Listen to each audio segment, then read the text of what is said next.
YouTubers, this is Nurse J at Nursing the Truth. I hope everyone is having a great Monday. So, what if I was to tell you, were there UFO'S over ancient Egypt in the past? And were they written down, and were these stories kept sacred until now? So, let's dig into our ancient origins of our beloved ancestors of ancient Egypt. So there is a papyri called the Tulli Papyrus, and this so-called papyrus is an enigmatic text that some describe as the first written account of a UFO sighting.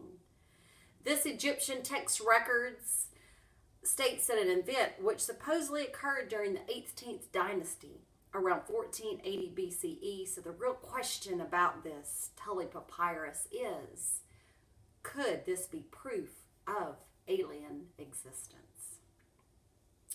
So this papyri went viral, and the mysterious deities and some of the most peculiar tales of this ancient world. One such strange and little known story is of an ancient document called the Tulli Papyrus. Rather than being an Egyptian typical papyrus, the Tulli Papyrus is a text that describes in great detail a huge UFO sighting that supposedly occurred in ancient Egypt during the reign of my beloved Tutmosis III, called the Great Napoleon Warrior of all of Egypt's history. The text was forgotten for centuries before it would go viral during the 1930s. During a visit to Cairo in 1933, Alberto Tulli, from whom the text is named after, a director of the Egyptian section of the Vatican Museum, allegedly discovered an interesting papyrus at an antique shop. Tulli thought that the papyrus was way too expensive to buy, so instead he made a copy of the original piece, which was then recopied, replacing the original script with hieroglyphs, a fact that makes doubters challenge its authenticity.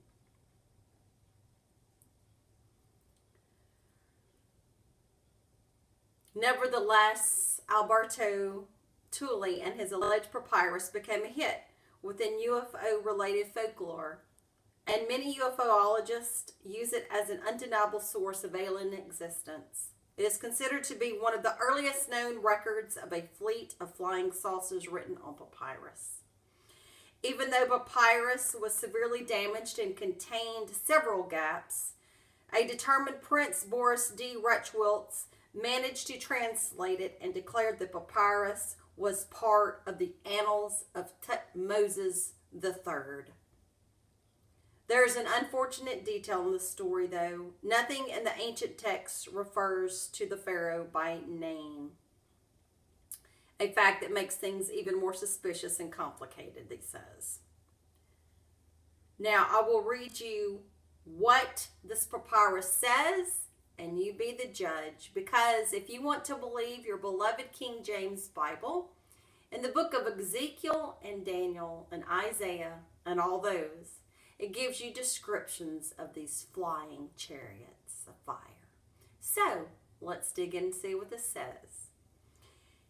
In the year 22nd, 3rd month of winter, 6th hour of the day, the scribus of the house of life found it was a circle of fire that was coming in the sky.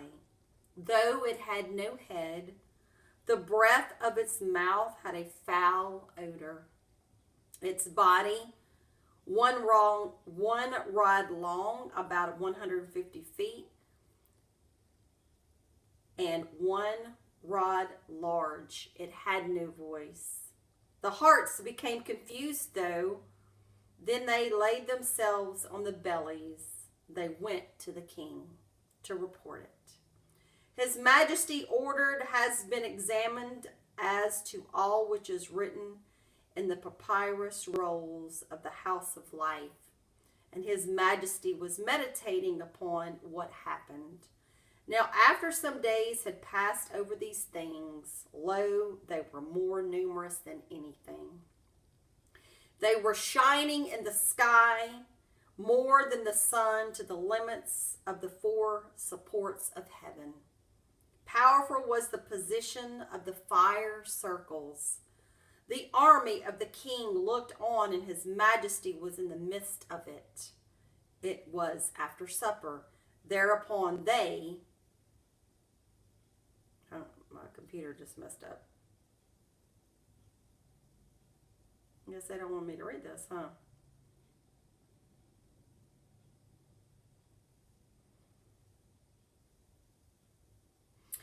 Thereupon they, the fire circles, went up higher, directed to south. Fishes and volatiles fell down from the sky. It was a marvel never occurred since the foundation of this land. Caused his majesty to be brought incense to pacify the hearth. What happened in the book of the house of life to be remembered for eternity.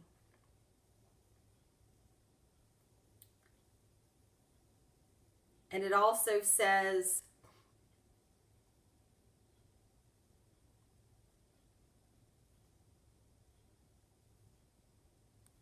let's see, after several days had passed, they became more numerous in the sky than ever. They shined in the sky more than ever, the brightness of the sun, and extended to the limits of the four supports of heaven. Powerful was the position of the fiery discs.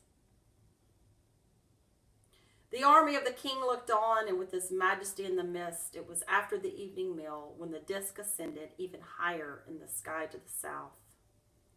And his majesty caused incense to be brought to appease the heart of Amun-Ra, the god of the two lands.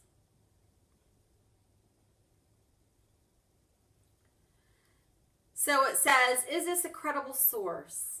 As it derives the translations of the ancient texts, this supposed UFO sighting took place around 1480 BCE and was witnessed by many people. It is pretty safe to assume that the ancient Egyptians wouldn't have misinterpreted these fiery discs. With a rare astronomical or weather phenomena, since they were extremely advanced when it came to astronomy. Their expertise in astronomy and other sciences make many historians believe that Egyptians would have been capable to tell the difference between an astronomical phenomenon and a bizarre, unexplained incident like the one described in the text. So, at this point in history, it would be pointless to further analyze what these circles of fire could have possibly been when the existence of the original text is in question. So, what I read to you, this is in 1480 BCE, and isn't it funny that the Vatican holds all records of everything. They pillaged and they stole from the great library of Alexandria. And the great library of Alexandria was watched over and worked by all walks of life in all of the different countries. And people came and exchanged their knowledge and learning, and the Gnostics kept and saw over the Library of Alexandria. The mystics, your Egyptians, from the mystery schools, my friend. So, I guarantee you, everything that is of any type of source for us and our true origins of who we are, where we've come from, is underneath the Vatican. You can be assured of that, my friends. So I'm taking this as truth, and I do believe that the Anunnaki, the gods of the air, were seen in Egypt and Sumer. So until next time, I hope you've enjoyed this video. You can find it on your great internet called the Tulli Papyrus. Tulli Papyrus. So until next time, we will see you. Hotep, Ashe, and God Soft says he loves you too. Bye-bye.